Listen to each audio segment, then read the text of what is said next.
वालेकुम। उम्मीद है कि आप सब लोग बिल्कुल खैरियत से होंगे।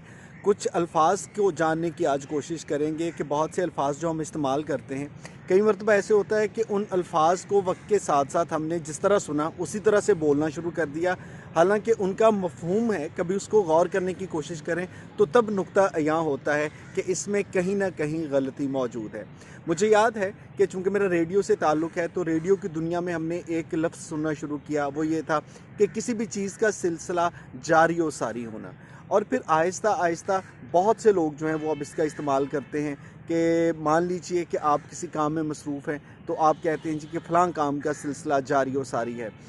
ख़बरें सुन रहे हैं, कहते हैं जी ख़बरों का सिलसिला जारी व सारी रहेगा। हमारे मेहमान आ रहे हैं, मेहमानों की आमद का सिलसिला जारी व सारी रहेगा। हालांकि ये बोलने में आपको अच्छा लगता होगा, लेकिन जारी रहना ये एक चीज़ है और जारी व सारी आम तौर पे उसका मतलब ये है कि कोई ऐसी चीज़ जिसका ना रुकने वाला सिलसिला हो। आप यूँ तो कह सकते हैं कि अल्लाह ताला की रहमतों का सिलसिला जारी व सारी है, लेकिन अगर आपका कोई एक ऐसा इवेंट है जिसमें कुछ देर तक वो इवेंट रहेगा, उसके बाद वो ख़त्म हो जाएगा, तो उसके लिए जारी का लफ्ज़ तो ठीक है, लेकिन जारी और सारी कहना शायद मुनासिब नहीं होगा। इसी तरह से हम अखबारात में पढ़ते हैं, न्यूज़ में सुनते हैं, लोग कहते हैं कि नजायज़ तजावज़ात। भाई कभी आप गौर करें कि जब लफ्ज़ हम तजावज़ात कहते हैं तो उसका मतलब है कि किसी ने अपनी हद से तजावज़ कर लिया, और हद से तजावज़ करना जो है वो यकीनन जायज़ नहीं है। सो ये कहना कि नजायज़ तजावज़ात, तो भाई पूछने का मतलब ये था, क्या कभी कोई ऐसी तजावज़ात भी होती हैं कि वो आप अपनी हद से तजावज़ कर गए लेकिन आप उसको जायज़ करार दें?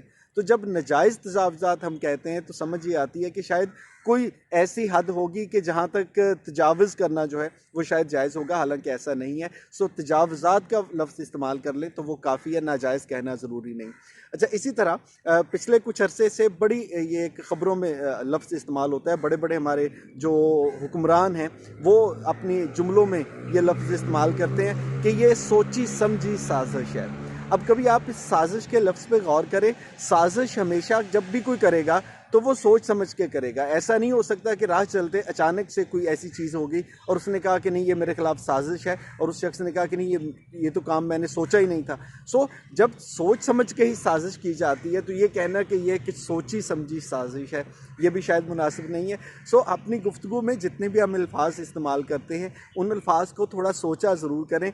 आपको बहुत ज़्यादा चीज़ों का अंदाज़ा होगा कि हम जो बोल रहे होते हैं उनमें कौन से अल्फाज जो हैं वो हम इजाफ़ी इस्तेमाल कर लेते हैं।